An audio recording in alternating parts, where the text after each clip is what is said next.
Hi అందరికీ నమస్కారం. ఈరోజు నేను మీకు ఏ షాప్ ఫర్ కిల్లర్స్ అనే కొరియన్ వెబ్ సిరీస్ లోని 2వ ఎపిసోడ్ ఎక్స్ప్లెయిన్ చేయబోతున్నాను. ఇంకా డైరెక్ట్ గా కథలోకి వెళ్లే ముందు మీరు గనక మన ఛానల్ కి ఫస్ట్ టైం వస్తే సబ్స్క్రైబ్ చేసి బెల్ ఐకాన్ ప్రెస్ చేయండి. ఇంకా డైరెక్ట్ గా కథలోకి వెళ్తే ఈ స్టోరీ స్టార్టింగ్ లోనే ఒక ఫ్యూనరల్ చూపిస్తారు. అది కూడా హీరోయిన్ వాళ్ళ అమ్మమ్మ అనమాట. అంతేకాకుండా హీరోయిన్ వాళ్ళ నాన్న, హీరోయిన్ వాళ్ళ అమ్మ, మరి ముఖ్యంగా హీరోయిన్ వాళ్ళ బాబాయ్ వీళ్ళందరూ అక్కడే ఉంటారు. కాకపోతే హీరోయిన్ వాళ్ళ బాబాయ్కి ఏంటంటే ఒకవేళ వాళ్ళ అమ్మని ఎవరో టార్గెట్ చేసి చంపారేమో అని చెప్పేసి డౌట్ వచ్చేసి హీరోయిన్ వాళ్ళ నాన్నని అడుగుతాడు. కాకపోతే హీరోయిన్ వాళ్ళ నాన్న ఏమంటాడంటే, నీకేమైనా పిచ్చి పట్టిందారా? అమ్మని టార్గెట్ చేసి చంపాల్సిన అవసరం ఎవరికి ఉంది? అందులో ఇప్పుడు అమ్మకి పోస్ట్ మార్టం చేస్తే మన పరువే పోతుంది. కాబట్టి అమ్మ కార్యక్రమాలు జరగాలి, నువ్వు సైలెంట్ గా ఉండని చెప్పేసి అంటూ ఉంటాడు. కరెక్ట్ గా అదే సమయంలో హీరోయిన్ ఏంటంటే ఒక చిన్న కుండను పగలగొడుతుంది. దాంతో హీరోయిన్ వాళ్ళ అమ్మ వచ్చేసి హీరోయిన్ వాళ్ళ బాబాయ్కి ఇచ్చి ఈ అమ్మాయిని తీసుకుని ఇంటికి వెళ్ళు, ఎక్కడ ఉంటే కొంచెం అల్లరి చేస్తుంది, మేమంతా చూసుకుంటాం అని చెప్పేసి అంటంతో హీరోయిన్ వాళ్ళ బాబాయ్ కూడా సరే అని చెప్పేసి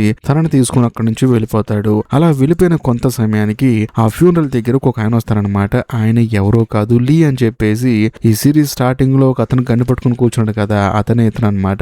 ఇతను ఏంటంటే ఆ ఫ్యూనరల్ దగ్గరకు వచ్చేసరికి హీరోయిన్ వాళ్ళ నాన్న ఎవరండి మీరు అని చెప్పేసి అడుగుతాడు. దాంతో లీ ఏమంటాడంటే, నాకు మీరు తెలియదండి, అందులో మీ అమ్మగారు కూడా తెలియదు, కాకపోతే మీ తమ్ముడు ఉన్నాడు కదా, తను నాకు బాగా తెలుసు, మేము ఇద్దరం కలిసి పనిచేస్తూ ఉంటాము, కానీ మీ అమ్మగారు చనిపోయారనే విషయం తెలిసి వచ్చానని చెప్పేసి అంటంతో హీరోయిన్ వాళ్ళ నాన్న కూడా అవునా అని చెప్పేసి ఆయన్ని లోపలికి రమ్మంటాడు. ఇదిలా ఉంటే మరోవైపు హీరోయిన్ వాళ్ళ బాబాయ్ని చూపిస్తారు. తానేంటంటే ఇంట్లో కూర్చొని ఆలోచిస్తూ ఉంటాడు. ఎందుకంటే వాళ్ళ అమ్మగారు నార్మల్ గా చనిపోయారని చెప్పేసి తనకు కనిపించదు అనమాట. మొత్తానికి ఏదో జరిగిందని చెప్పేసి ఆలోచిస్తూ ఉంటాడు. కరెక్ట్ గా అదే సమయంలో హీరోయిన్ కూడా పక్కన వచ్చి కూర్చుంటుంది అనమాట. అదే సమయంలో హీరోయిన్ వాళ్ళ బాబాయ్ ఏంటంటే డిస్కవరీ ఛానల్ చూస్తూ ఉంటాడు. అందులో ఒక లైన్ దగ్గరికి చాలా హైనాస్ వస్తాయి. ఆ లైన్ మీద అటాక్ చేయాలని చూస్తూ ఉంటాయి. అదంతా చూసిన తర్వాత హీరోయిన్ వాళ్ళ బాబాయ్ హీరోయిన్ తో ఏమంటాడంటే, చూడు ఎలాగో ఆ లైన్ ని చంపేస్తే అవన్నీ కలిసి, కాకపోతే చివరి రక్తపు బొట్టు తన శరీరంలో ఉన్నంత వరకు ఆ లైన్ పోరాడుతూనే ఉంటుంది. కాబట్టి మనం కూడా మన జీవితంలో ఎన్ని కష్టాలు వచ్చినా సరే అలా పోరాడాలని చెప్పేసి హీరోయిన్ కి చెప్తూ ఉంటాడు. దాంతో హీరోయిన్ కూడా సరే అని చెప్పేసి అంటుంది.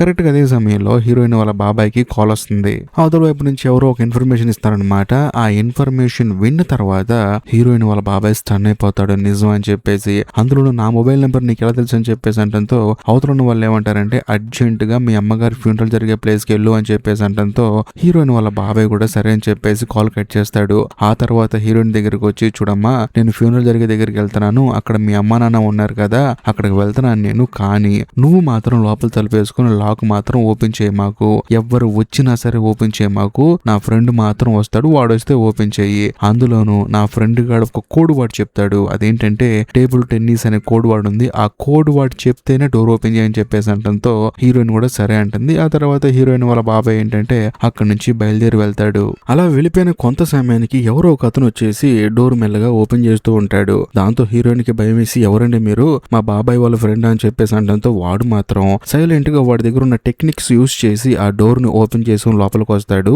అంతేకాకుండా వాడి దగ్గర కత్తి కూడా ఉంటుంది. సడన్ గా హీరోయిన్ దగ్గరకు వస్తున్నప్పుడు ఇంకెవరో వచ్చి అతన్ని పట్టుకొని పిచ్చి కుక్కను కొట్టినట్టు కొట్టి బయటపడేస్తారు. అంతేకాకుండా అతను లోపలికి వచ్చిన తర్వాత హీరోయిన్ కి ఏం అర్థం కాదనమాట.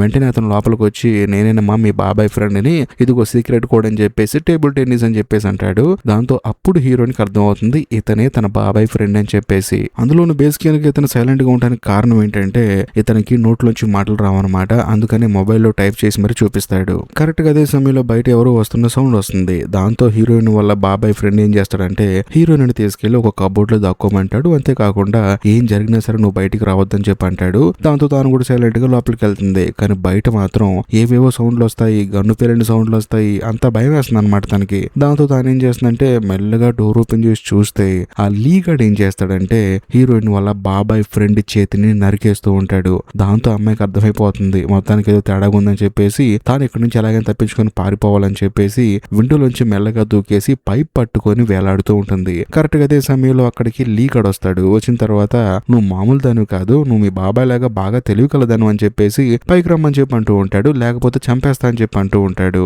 దాంతో హీరోయిన్ కి భయం వేసి అక్కడి నుంచి కిందకు దూకేస్తుంది. కాకపోతే అదృష్టం కొద్దీ చెత్త కుప్ప పక్కన ఒక పాడైపోయిన సోఫాను పడేస్తారనమాట. ఆ సోఫాలో ఈ అమ్మాయి పడిపోతుంది. ఆ తర్వాత అక్కడి నుంచి తప్పించుకొని పారిపోయేటప్పుడు ఈ లీగడి మనిషి ఏంటంటే హీరోయిన్ పట్టుకుందాం అని చెప్పేసి వెళ్తూ ఉంటాడు. కాకపోతే సడన్ గా ఒక వ్యాన్ వచ్చేసి హీరోయిన్ ని గుద్దేస్తుంది. దాంతో చుట్టూ ఉన్న వాళ్ళు ఏంటంటే పరిగెత్తుకుంటూ వచ్చి హీరోయిన్ ని హాస్పిటల్లో జాయిన్ చేస్తారు. దాంతో ఆ లీగడి మనిషికి ఏంటంటే హీరోయిన్ ని చంపడం కుదరదనమాట. ఇదిలో ఉంటే మరోవైపు హాస్పిటల్లో ఉన్న మన కథలో హీరోయిన్ కి ట్రీట్మెంట్ బాగా ఇస్తారు, అంతా సెట్ అయిపోతుంది. అందులోనూ తనని వార్డుకు షిఫ్ట్ చేస్తారు. కట్ చేస్తే ఆ రోజు సాయంత్రం హీరోయిన్ పడుకున్నప్పుడు సడన్ గా తానేంటంటే టీవీలో చూసిన ఆ లైన్ ఉంది కదా, లైన్ చుట్టూ కొన్ని హైనాలు వచ్చాయి. ఆ హైనా ఏంటంటే హీరోయిన్ వాళ్ళ ఇంట్లో మాటలు రాని అతని చేతిని నరికేశాడు కదల్లి, ఆ చేతిని పట్టుకుని హైనా తన దగ్గరకు వస్తున్నట్టు అనిపిస్తుంది అనమాట. దాంతో తాను ఉలిక్కి పళ్ళి కూర్చుంటుంది. తనకేంటంటే భయం వేస్తుంది అనమాట.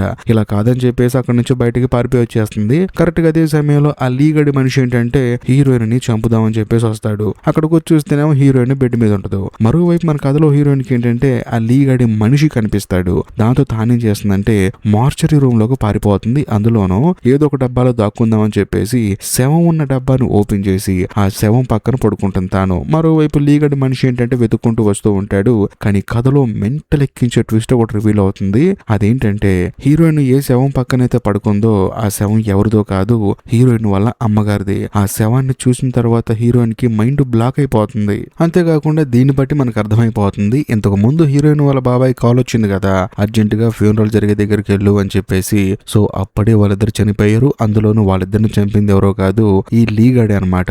వాళ్ళిద్దరిని చంపిన తర్వాతే హీరోయిన్ చంపుదామని చెప్పేసి వచ్చాడు. అది జరిగింది. మరోవైపు మన కథలో హీరోయిన్ ఏం చేస్తుందంటే వాళ్ళ అమ్మగారు చనిపోయిందని తెలిసినా సరే భయపడకుండా, ఎందుకంటే భయపడితే బయట ఉన్న చంపేస్తారు కదా, అందుకని వాళ్ళ అమ్మగారి మీద చేసి పడుకుంటుంది. కరెక్ట్ గా అదే సమయంలో ఆ లీగడి మనిషి ఏంటంటే లోపలికి వచ్చేసి హీరోయిన్ ని చంపుదామని చెప్పేసి గన్ను తీసుకుని వస్తాడు. కరెక్ట్ గా అదే సమయంలో బయట ఎవరు వస్తారనమాట. ఎవరు అని చూస్తే వచ్చింది వాళ్ళ మనిషి అనమాట. ఒరే నువ్వు అని చెప్పేసి అంటాడు. కానీ వాడి వెనకాల మన కథలో హీరో ఉంటాడు. అందులోని హీరో వచ్చేసి వీళ్ళిద్దరిని పట్టుకుని పిచ్చ కొడుతూ ఉంటాడు. మరోవైపు లోపల ఉన్న హీరోయిన్ కి భయం వేసి గట్టిగా కళ్ళు మూసుకుంటుంది. వాళ్ళ అమ్మగారిని గట్టిగా పట్టుకుంటుంది. ఈ గ్యాప్ లో హీరో ఏం చేస్తాడంటే వీళ్ళిద్దరిని చంపవతలు పడేస్తాడు. ఆ తర్వాత ఆ బాక్స్ ఓపెన్ చేస్తే హీరోయిన్ కళ్ళు మూసుకుని ఉంటుంది. వెంటనే హీరో కూడా అమ్మాయిని తీసుకుంటాడు. నువ్వేం కంగారు పడకు నేనని చెప్పేసి అంటాడు. అందులోని హీరోయిన్ ఏంటంటే బయట ఏం జరిగిందని చెప్పేసి మెల్లగా కళ్ళు ఓపెన్ చేసి చూస్తున్నప్పుడు సడన్ గా హీరో కళ్ళు మూసేస్తాడు, నువ్వు అన్ని చూడకూడదు అని చెప్పేసి. ఆ తర్వాత హీరోయిన్ వాళ్ళ బాబాయ్ ఏం చేస్తాడంటే తనని తీసుకొని ఈ స్టోరీ స్టార్టింగ్ లో ఇల్లు చూపించారు కదా, ఆ ఇంట్లోకి షిఫ్ట్ అవుతారు. అందులో నువ్వు వచ్చేటప్పుడు ఏంటంటే హీరోయిన్ కింద పడిపోతుంది. కాకపోతే హీరోయిన్ వాళ్ళ బాబాయ్ ఏమంటాడంటే చూడు, నువ్వు కింద పడితే ఎలా లేపడు కూడా నాకు తెలియదు, ఎందుకంటే నాకు పిల్లల్ని పెంచడం చేత కాదు, కాబట్టి నీకు మీద నిన్ను నువ్వే చూసుకోవాలని చెప్పేసి అంటంతో హీరోయిన్ కూడా అర్థం చేసుకుంటుంది. ఆ తర్వాత ఇద్దరు లోపలికి వెళ్తారు. హీరోయిన్ ప్రశాంతంగా పడుకుందాం అని చెప్పి ట్రై చేస్తుంది. కానీ తనకి మాత్రం ఆ కాల్చుకోవడం, చంపుకోవడం, చనిపోయిన వాళ్ళ అమ్మ నాన్న గుర్తొస్తూ ఉంటారు. ఆ తర్వాత మెల్లగా హీరోయిన్ వాళ్ళ బాబాయ్ లోపలికి వచ్చి చూస్తే తనకి జ్వరం కూడా వస్తుందన్నమాట. దాంతో తానేంటంటే బయటకు వచ్చి తనను తాను కొట్టుకుంటూ ఉంటాడు. ఎందుకంటే ఇదంతా జరగడానికి తానే కారణం అని చెప్పేసి తనకు తెలుసు, అందుకని అలా చేస్తూ ఉంటాడు. అలా రోజులు గడిచే కొంది హీరోయిన్ ఏంటంటే వాళ్ళ బాబాయ్ స్కూల్లో జాయిన్ చేస్తాడు. కాకపోతే హీరోయిన్ వాళ్ళ బాబాయ్ని స్కూల్ టీచర్ పిలుస్తుంది అనమాట. చూడండి మీ అమ్మాయి స్కూల్లో ఎవరితో మాట్లాడలేదు, సైలెంట్ గా ఉంటుంది, ఏమైనా ప్రాబ్లం అని చెప్పేసి అంటంతో హీరో ఏం లేదని చెప్పేసి అంటాడు. ఇదిలా ఉంటే మరోవైపు స్కూల్లో ఏంటంటే హీరోయిన్ ఎప్పుడు చూసినా సైలెంట్ గా ఉంటూ ఉంటుంది కదా, దాంతో అక్కడ ఉన్న పిల్లలు ఏడిపిస్తూ ఉంటారు. ఒక రోజు రైస్ తీసుకుని వస్తున్నప్పుడు సడన్ గా తనని కింద పడేస్తారు. కరెక్ట్ గా అదే సమయంలో ఇప్పుడు హీరోయిన్ కి హెల్ప్ చేస్తూ ఉన్నాడు కదా మీననే కుర్రాడు, వాడు వచ్చేసి నీకేమైనా హెల్ప్ చేయమంటావా అని చెప్పేసి అంటంతో హీరోయిన్ కూడా అవసరం లేదని చెప్పేసి అంటుంది. కట్ చేస్తే ఆ రోజు సాయంత్రం స్కూల్ నుంచి ఇంటికి వెళ్ళేటప్పుడు బాగా వర్షం పడుతూ ఉంటుంది అనమాట. ఇప్పుడు హీరోయిన్ తీసుకెళ్లాలంటే వాళ్ళ బాబాయ్ రావాలి. కాకపోతే వాళ్ళ బాబాయ్ ఏంటంటే ఎంతసేపు చూసినా రాడనమాట. దాంతో హీరోయిన్ కోపం వచ్చేసి ఆ వర్షంలో నడుచుకుంటూ వెళ్తూ ఉంటుంది. అలా కొంచెం దూరం వెళ్ళిన తర్వాత అక్కడికి వాళ్ళ బాబాయ్ వస్తాడు. వచ్చి కారు ఎక్కని చెప్పేసి అంటాడు. కాకపోతే హీరోయిన్ మాత్రం అలిగి నేను కారు ఎక్కను అని చెప్పేసి అంటుంది. దాంతో హీరోయిన్ వాళ్ళ బాబాయ్ కూడా కోపం వచ్చేసి హీరోయిన్ ని అక్కడే వదిలేసి అక్కడి నుంచి వెళ్ళిపోతాడు. కట్ చేస్తే ఆ రోజు సాయంత్రం కూడా హీరోయిన్ వాళ్ళ బాబాయ్ ఏంటంటే తను ఫుడ్ వేసుకొని తింటూ ఉంటాడు. కానీ హీరోయిన్ వచ్చి కూర్చుంటే తనకి ఫుడ్ పెట్టడు. దాంతో తానేం చేస్తుందంటే తానే వెళ్లి ఫుడ్ వేసుకొని తింటూ ఉంటుంది. అంతేకాకుండా మరుసటి రోజు నుంచి వాళ్ళిద్దరు మాట్లాడుకోవడం మానేస్తారు. బేసికల్ గా హీరోయిన్ కి ఏదైనా కావాలంటే ఫ్రిడ్జ్ మీద అంటించి పెడుతుంది అనమాట. నాకు ఈ సమస్య ఉంది, దానికి డబ్బులు కావాలంటే హీరోయిన్ వాళ్ళ బాబాయ్ కూడా సరే అని చెప్పేసి ఆ డబ్బులు అక్కడ స్టిక్ చేసి వెళ్ళిపోతూ ఉంటాడు.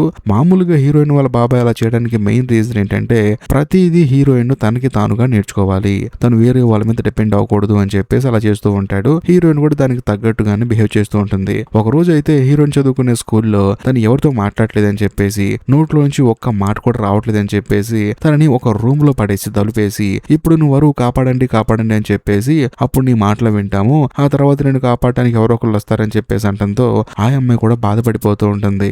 అందులోనూ తానేంటంటే లోపల ఉన్నా సరే అరవదనమాట.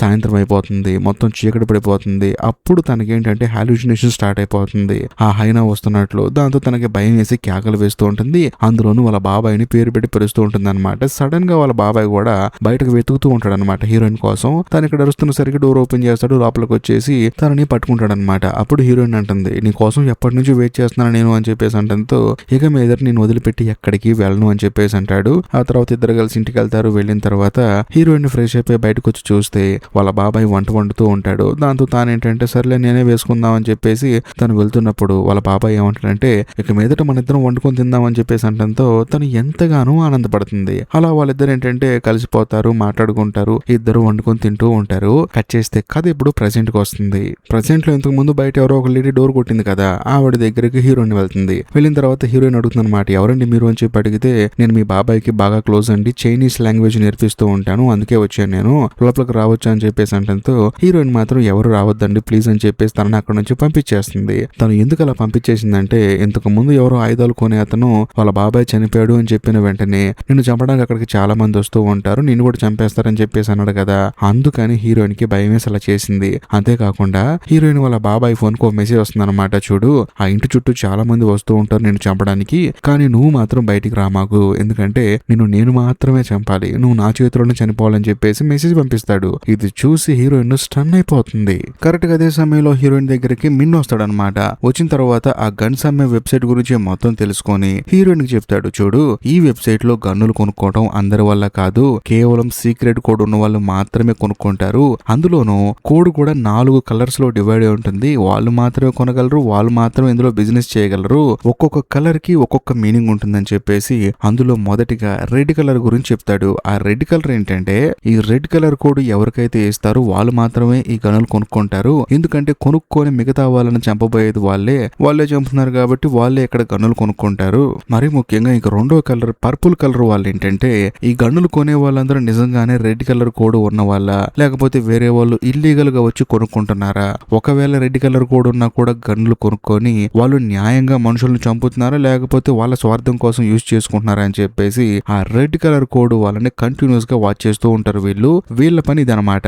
అందులోనూ వీళ్ళకి కావాల్సిన సామాన్లు కూడా ఈ వెబ్సైట్ లో అమ్ముతూ ఉన్నారు. మరి ముఖ్యంగా ఎల్లో కలర్ కోడ్ ఉన్న వాళ్ళు ఏం చేస్తారంటే ఈ రెడ్ కలర్ కోడ్ ఉన్న వాళ్ళు ఎవరినైతే చంపుతారో అందులోనూ వాళ్ళు చెడ్డ వాళ్ళైతేనే చంపుతారు, మంచి వాళ్ళని చంపరు. అలా చంపిన తర్వాత వాళ్ళ శవాల్ని మాయం చేయడానికి, అక్కడ పడిన బ్లడ్ మొత్తాన్ని తుడిచేయడానికి, అక్కడ ఎటువంటి ప్రూఫ్స్ లేకుండా నార్మల్ గా చేయడానికి ఈ ఎల్లో కలర్ కోడ్ ఉన్న వాళ్ళు పనిచేస్తూ ఉంటారు. సో వీళ్ళకి కావాల్సిన సామాన్లు కూడా ఈ వెబ్సైట్ లో దొరుకుతాయి. అంటే మీ బాబాయ్ అమ్ముతూ ఉన్నాడు. ఇంకా లాస్ట్ అండ్ ఫైనల్ గా గ్రీన్ కలర్ కోడ్ ఉన్న వాళ్ళు ఏంటంటే చాలా ఇంపార్టెంట్ పర్సన్స్, వీళ్ళు ఏ పని చేయరు, కాకపోతే వీళ్ళని కాపాడటమే ముఖ్యంగా ఆ రెడ్ కలర్ అవ్వచ్చు, పర్పుల్ కలర్ అవ్వచ్చు, ఎల్లో కలర్ లో ఉన్న వాళ్ళు అవ్వచ్చు, వీళ్ళందరూ కలిసి ఆ గ్రీన్ కలర్ ఉన్న వాళ్ళని కాపాడుతూ ఉంటారు. వాళ్ళకి ఏదైనా ఆపద వచ్చినా సరే వీళ్ళందరూ వచ్చేస్తారు. సో ఇది జరిగేదని చెప్పేసి అంటంతో హీరోయిన్ కూడా మైండ్ బ్లాక్ అయిపోతుంది అనమాట.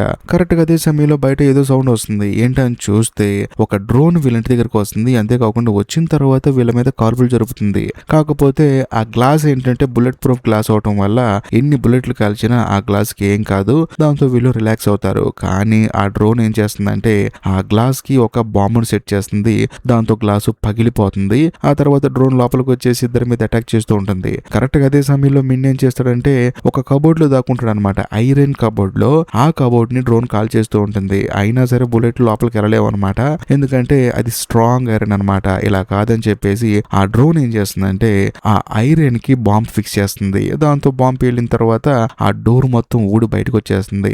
ఆ తర్వాత మిన్ని కాల్చాలని చెప్పేసి డ్రోన్ ట్రై చేస్తూ ఉంటుంది. కరెక్ట్ గా అదే సమయంలో మన కథలో హీరోయిన్ ఏంటంటే ఒక క్యాట్ బాల్ తీసుకొచ్చేసి ఆ డ్రోన్ ని కొడుతుంది. దాంతో ఆ డ్రోన్ కింద పడిపోతుంది. వెంటనే పక్కనే ఉన్న ఒక చైర్ తీసుకొని ఆ డ్రోన్ మీద బలంగా హీరోయిన్ కొడుతుంది. ఇంతటితో ఈ ఎపిసోడ్ అయిపోతుంది. ఈ ఎపిసోడ్ కనుక మీకు నచ్చినట్లయితే ఖచ్చితంగా లైక్ చేయండి, షేర్ చేయండి. అంతేకాకుండా ఈ సిరీస్ పై మీ అభిప్రాయాన్ని కామెంట్ చేయండి. మీ కామెంట్ కోసం వెయిట్ చేస్తూ ఉంటాను. ఇంకా లాస్ట్ అండ్ ఫైనల్ గా నేను మీకు చెప్పొచ్చేది ఏంటంటే మీరు గనక మన ఛానల్ కి ఫస్ట్ టైం వస్తే దయచేసి సబ్స్క్రైబ్ చేసి బెల్ ఐకాన్ ప్రెస్ చేయండి. బాయ్.